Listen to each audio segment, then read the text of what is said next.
দর্শক, এখন ঘড়িতে রাত ঠিক 11:17 বাজে। এই মুহূর্তে আপনাদের রাজধানীর উত্তরার আকাশ থেকে যে চন্দ্রগ্রহণের দৃশ্য সেটি দেখাচ্ছিলাম, এবং আপনাদের যদি দেখাতে চাই, এই মুহূর্তে আপনারা আকাশে যে চাঁদ দেখতে পাচ্ছেন সেটি কিন্তু সেই চাঁদকে কিন্তু ধীরে ধীরে কিন্তু গ্রাস করে ফেলছে। অর্থাৎ চাঁদ কিন্তু ধীরে ধীরে গ্রাস হয়ে যাচ্ছে।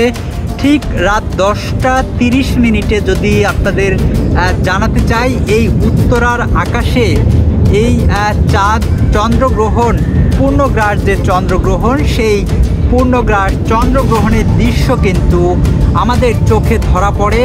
এবং সেই পূর্ণগ্রাস চন্দ্রগ্রহণ কিন্তু আইএসপিআরের এক বিবৃতিতে বলা হয়েছিল রাত 9:28 শুরু হবে এবং এটির স্থায়িত্ব হবে 7 ঘন্টা 28 মিনিট।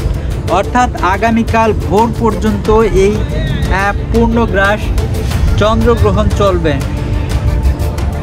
যদিও আমরা দেখেছি যে এই রাজধানীর আকাশে অর্থাৎ উত্তরার থেকে আপনাদেরকে যুক্ত করে দেখাচ্ছিলাম, এই মুহূর্তে আপনারা দেখছেন সেই চাঁদ কিন্তু ধীরে ধীরে গ্রাস করে ফেলছে। অর্থাৎ চাঁদ কিন্তু একেবারেই ছোট হয়ে যাচ্ছে দর্শক।